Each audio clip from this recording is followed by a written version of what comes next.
Bapak Ibu Saudara, mari kita akan buka Alkitab kita terlebih dahulu di dalam Roma pasalnya yang kelima.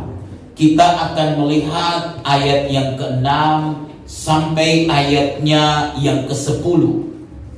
Demikian bunyi firman Tuhan, karena waktu kita masih lemah, Kristus telah mati untuk kita orang-orang durhaka pada waktu yang ditentukan oleh Allah.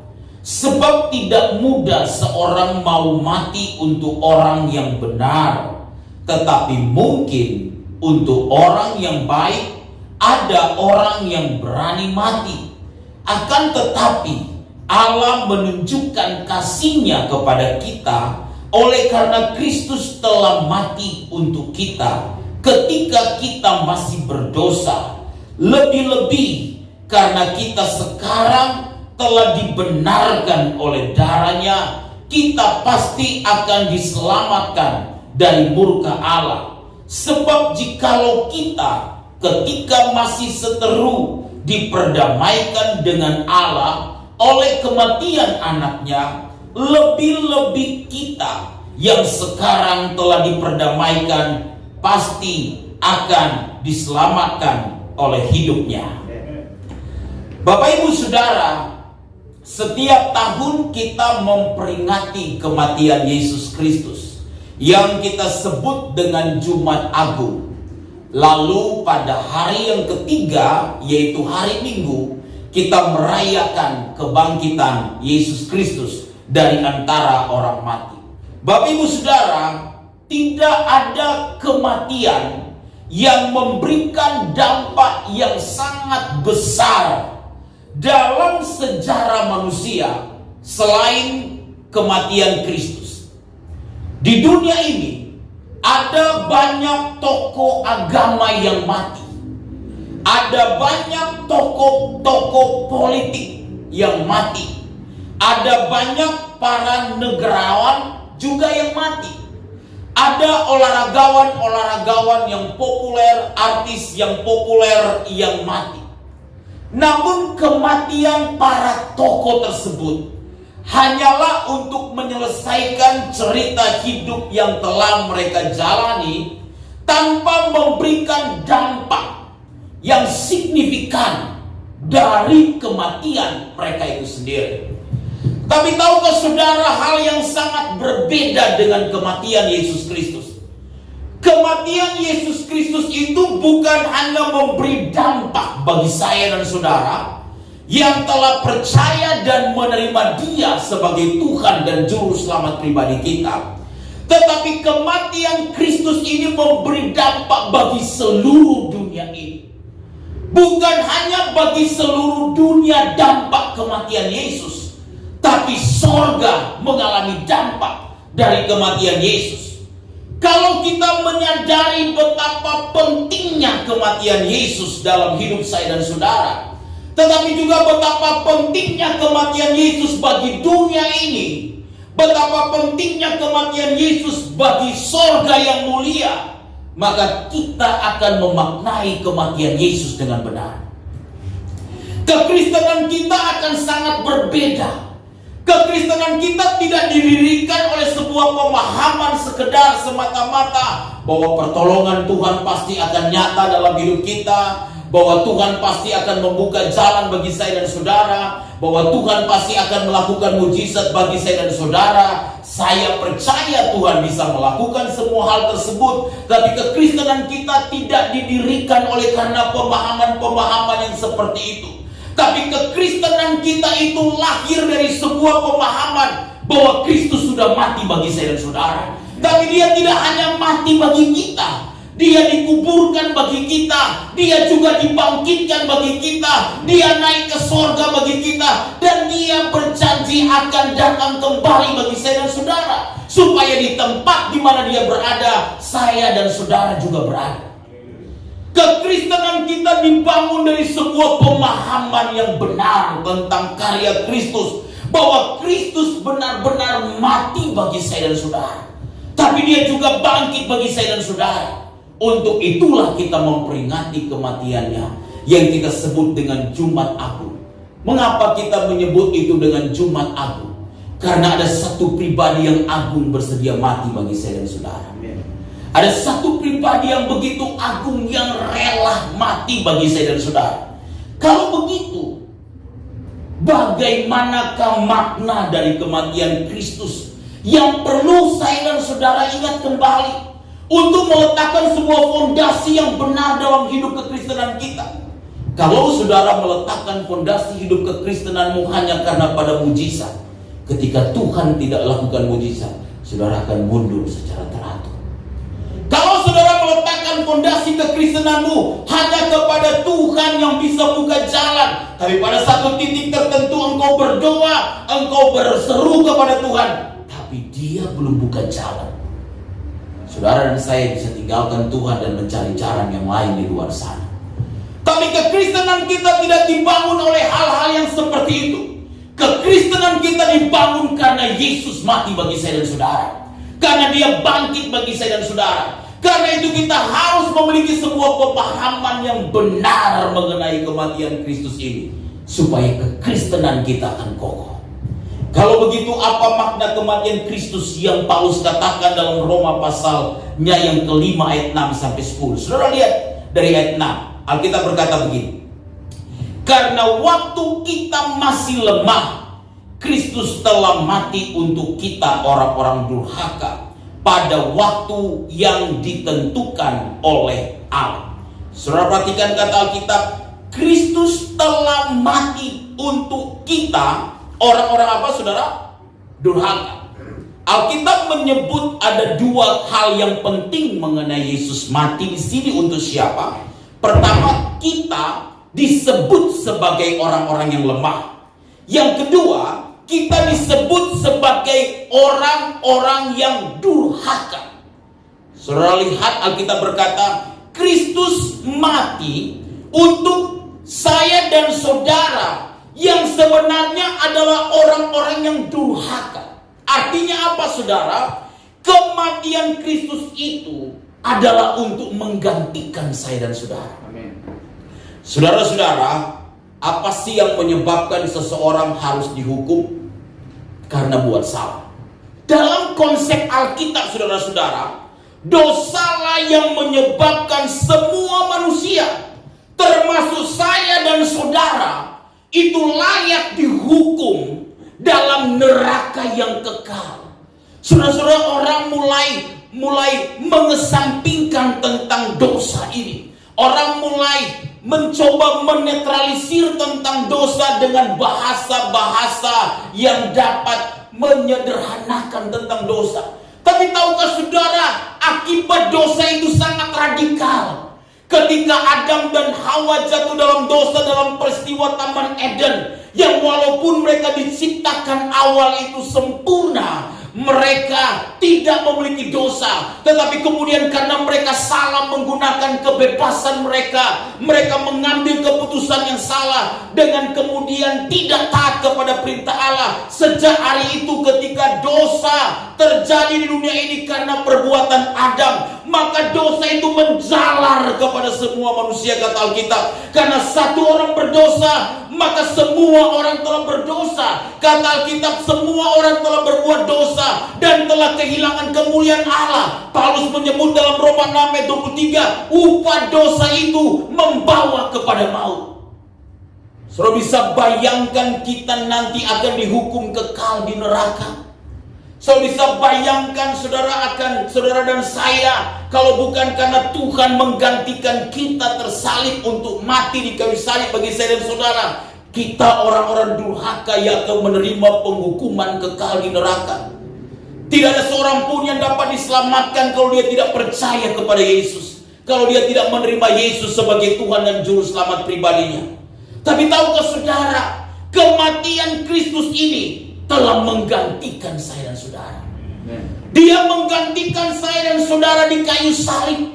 Yang harusnya saya dan saudara ada di situ. Yang harusnya saya dan saudara harus dihukum di situ. Yang pada konteks kekekalan saya dan saudara dihukum dalam perapian neraka. Kehidupan ini hanya ada dua pilihan. hidup kekal di sorga atau mati kekal di neraka. Markus 10 ayat 45 berkata kepada kita begini, Anak manusia itu datang untuk memberikan nyawanya menjadi tebusan bagi banyak orang. Begini yang saya ingin katakan kepada saudara. Kalau kita sadar bahwa Kristus itu udah menggantikan kita di kayu salib, mati bagi saya dan saudara, kira-kira apa yang kita mau buat untuk Tuhan? Saya tidak tahu kalau saudara pernah ditolong ketika dalam kondisi terjepit, lalu orang bilang begini, saya bantu Pak. Ya, saya bantu Pak. Saudara tahu bagaimana rasa terima kasih kita? Utang budinya itu akan sampai bawah pada kematian. Saudara-saudara, itu yang Tuhan lakukan. Melebihi dari semua itu. Kalau kemudian seseorang buat salah, lalu dia yang dihukum, maka ini adalah persoalan keadilan. Dan hukuman dia ini tidak pernah akan menyelesaikan hukuman semua orang. Karena dia hanya mati untuk dirinya sendiri. Karena dia bersalah. Itu namanya penebusan pribadi. Tapi ada penebusan pengganti yang dilakukan oleh pihak yang disalahkan. Dan ini merupakan gabungan dari rasa keadilan dan kasih. Saudara-saudara, inilah pengorbanan yang terlengkap dan sempurna. Yesus itu tidak bersalah.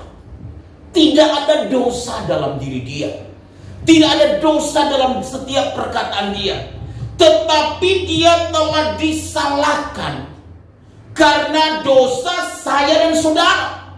Karena dosa seluruh umat manusia ini. Dia telah dijadikan berdosa. Dia telah disalahkan. Bukan dia berdosa, tapi seluruh akibat dari dosa, yaitu penghukuman, itu yang dibebankan dan diberikan kepada Yesus.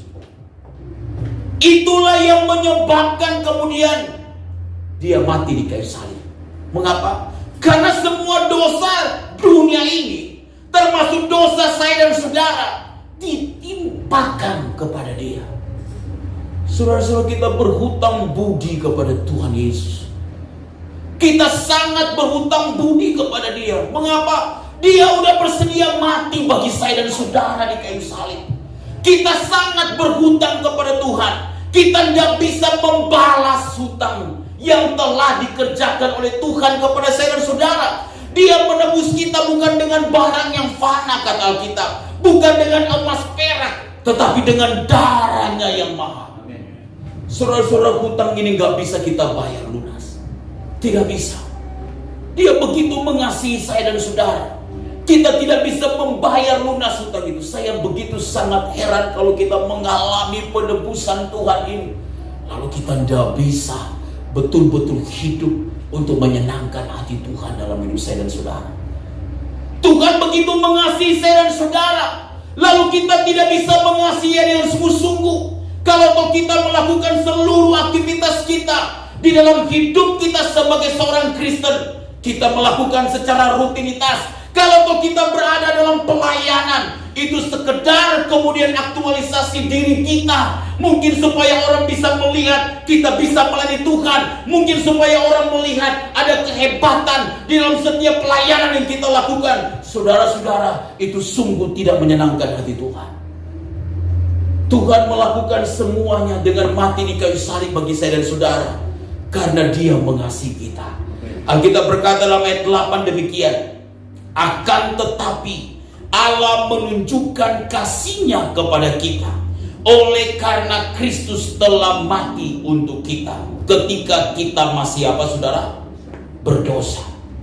Kematian Kristus itu membuktikan bahwa kasih Allah itu betul-betul sungguh kasih yang tanpa syarat. Ini yang harus kita ingat di dalam setiap peristiwa-peristiwa kematian Kristus. Tetapi inilah juga yang harus mendasari fondasi kekristenan kita. Saudara yang dikasihi oleh Tuhan, Alkitab berkata begini, Kristus telah mati untuk kita, orang-orang apa? Durhaka. Kata Alkitab, dia menunjukkan kasihnya kepada kita, ya, ketika kita masih berdosa. Dia menunjukkan kasihnya kepada kita. Waktu kita masih terhilang, dia mati bagi saya dan saudara. Karena itu kematian Kristus adalah untuk semua orang. Kristus mati untuk semua orang. Penebusan dia adalah untuk semua orang. Tetapi yang diselamatkan adalah mereka yang percaya kepada dia. Karena itu Alkitab berkata, karena begitu besar kasih Allah akan dunia ini. Seberapa besarkah kasih Allah akan dunia ini? Sangat besar, saudara. Sehingga ia telah mengaruniakan anaknya yang tunggal. Dia memberikan Yesus kepada semua orang. Kepada siapa? Seisi dunia. Dunia yang bagaimana? Dunia yang durhaka. Dan kata Alkitab, semua yang percaya kepadanya tidak binasa, melainkan beroleh hidup yang kekal. Yesus mati untuk semua orang. Bagi saya dan saudara, termasuk waktu kita masih berdosa, kata Alkitab. Tetapi ketika kita percaya, kata Alkitab, kita dibenarkan. Karena itulah di dalam ayatnya yang pertama dari Roma pasal 5, Alkitab berkata begini, sebab itu kita yang dibenarkan karena iman, kita hidup dalam damai sejahtera dengan Allah oleh karena Tuhan kita Yesus Kristus. Kata Alkitab, kita dibenarkan karena apa, saudara? Iman. Paulus sedang bicara pembenaran oleh karena iman itu dalam kaitannya bagaimana kita menyerahkan hidup kita sepenuhnya kepada Tuhan. Karena itulah kata Alkitab, kita dibenarkan oleh karena iman. Tapi Yakobus mengingatkan kepada kita sekalian, iman tanpa perbuatan pada hakikatnya adalah mati. Yakobus sedang melihat begini, semua kasih kita kepada Tuhan yang pada konteks itu ditujukan kepada saudara-saudara kita seiman, kepada mereka yang ada di sekitar kita, itu hanya bisa dilihat dalam perbuatan kita. Karena itu iman saya dan saudara akan ditunjukkan dalam perbuatan kita. Iman kita membuat kita dibenarkan oleh Tuhan. Dalam hubungan dengan iman, bagaimana kita menyerahkan hidup kita sepenuhnya kepada Tuhan. Tapi iman kita akan terlihat dari perbuatan-perbuatan kita. Saudara tahu bahwa Yesus ketika dia menggantikan saya dan saudara di Golgota, di kayu salib, itu adalah peristiwa yang begitu sangat penting. Itu yang kita sebut dengan penebusan. Dia telah menebus kita. Saudara-saudara, karena dosa kita berada dalam ikatan dunia ini, berada dalam ikatan kuasa kegelapan. Tapi kematian Yesus di kayu salib telah menebus kita dari dosa itu semua. Supaya apa? Supaya sekarang kita menjadi milik Tuhan. Waktu Yesus menggantikan kita di kayu salib dengan menebus kita, maka sekarang kita bukan milik kita sendiri, tapi kita milik Yesus. Amin, saudara. Karena itulah kemudian Paulus berkata, bagiku hidup adalah Kristus. Di bagian lain dia berkata, hidup yang kuhidupi adalah hidup karena anak Allah yang telah menyelamatkan aku. Jadi waktu Kristus mati di kayu salib, menebus saya dan saudara, menggantikan saya dan saudara, waktu kita percaya kepada dia, dengan iman kita dibenarkan, lalu lewat perbuatan-perbuatan kita orang bisa melihat iman kita, maka sekarang kita telah menjadi milik Tuhan. Saudara, kalau kita telah menjadi milik Tuhan, maka kita akan mengikuti suka-sukanya Tuhan Allah. Amin, saudara. Kita nggak bisa ngatur diri kita sendiri. Kita nggak bisa ngatur hidup kita sendiri. Kita nggak bisa ngatur apa yang kita anggap kita miliki. Semua yang kita miliki pasti adalah milik Tuhan. Hidup kita adalah milik Tuhan. Artinya kita akan bertanggung jawab untuk menggunakan apapun yang sudah Tuhan berikan dalam hidup saya dan saudara. Karena ketika dia menebus kita, dia menjadikan kita milik. Sehingga semua yang ada pada kita termasuk hidup kita adalah milik Tuhan. Amin, saudara. Sehingga kalau hidup kita milik Tuhan, kita nggak boleh asal gunakan hidup kita ini. Kita harus tanya Tuhan, apa sih yang Tuhan mau dengan hidup saya? Kita harus hidup seperti Tuhan hidup.